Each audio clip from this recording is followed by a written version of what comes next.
Hello, Acute Surgical Unit team at the Royal Brisbane Women's Hospital. This is Michael. I'm the PhD candidate who's basically doing the project Dietary Patterns and Molecular Mechanisms associated with the pathogenicity of acute appendicitis in humans. As requested by members of your team, I'll be showing a step-by-step process of how we will be collecting microbiome samples from the appendix following surgical resection, and then putting the appendix into the sterile container without any formalin once all the microbiome samples have been collected.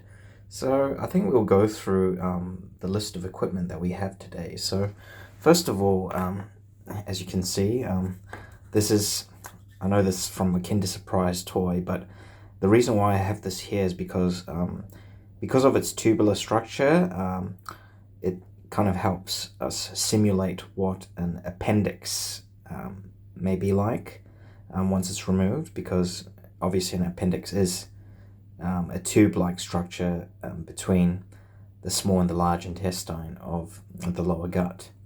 And basically, the bottom of there is basically the apex of the appendix, and basically we're going to be putting those swabs in there, and I'll show you how we'll be doing that. We have some scissors here, and we'll be using, obviously there'll be sterile surgical scissors in the operating theatre, but this will be used to cut the heads of the swabs once we've swabbed it and mixed it in PBS, which I'll go through later on. Here, as you can see, that's basically the sterile container with the yellow lid. That's for putting the appendix once everything's done.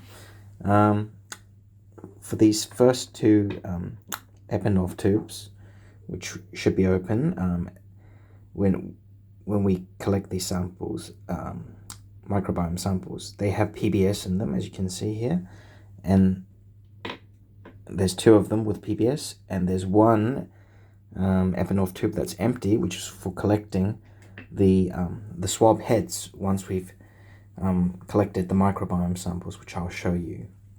So the first thing, as we can see, this is the appendix, and we'll take, the first thing to do is we'll take one of the flocked swabs from its tube, as you can see here. Remove it, and obviously the appendix will be open so that the lumen is accessible.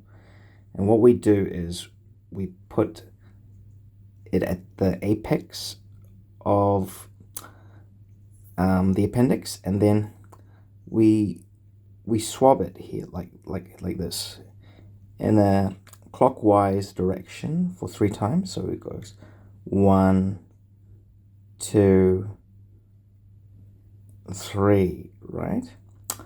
And once we've done that, we take one of these Eppendorf tubes with PBS, right? And we basically repeat the same motion once we submerge the head of the swab in here. So we go 1, 2, and 3. And the reason why we do we put the head of the swab inside the PBS solution is for the microbiota that's been collected in the appendix to solubilize in the PBS solution. And once we do that, once we're happy, we close the lid of the Eppendorf tube with the PBS solution, and then we take the swab to the empty Eppendorf tube, and with the surgical scissors we snip the head off the handle. It's close to the head, but not right at the flogged part of the head, and we cut it. And as you can see, it's gone inside, and we obviously put the handle back into the tube. As you can see, it's in there. And we basically repeat the same thing with a second flock swab, so we obviously remove it again. As we can see, there's the apex of the appendix here. We put it at the apex, and then we do a swabbing motion in a clockwise direction, right? 1, 2, 3. Yeah. Once we're done with that, we basically take the second Eppendorf tube and we repeat what we did with the first Eppendorf tube with the PBS. So we go 1, 2, 3 in a clockwise direction, allowing the microbiota to solubilize. We take out, once we finish this, and then we close the lid of the Eppendorf tube with the PBS solution, and we put it there. And then again, taking the scissors, we snip the head of the swab like this. Obviously, needs to go in here. Then we put the handle back into the tube, and then we discard these swabs once they've been used, and then we close the lid of the Eppendorf tube with the swab heads.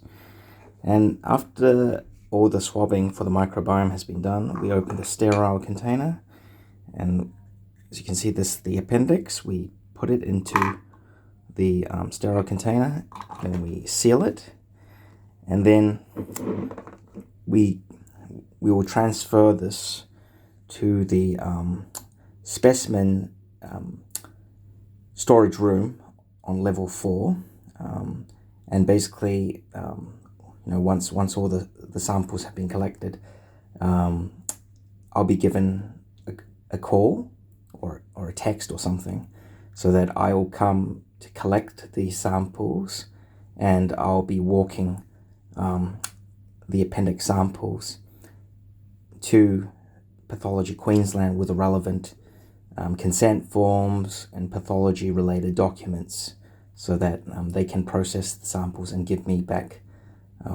what they deem is acceptable to be released, so that I can do my own analyses. And I'll be obviously storing these in -80 conditions as soon as I can. But this is basically an overview of the directions for the acute surgical team. I hope it's been quite helpful, and I look forward to working with you for the next couple of months. I'd like to say a big thank you. That's it. Thank you.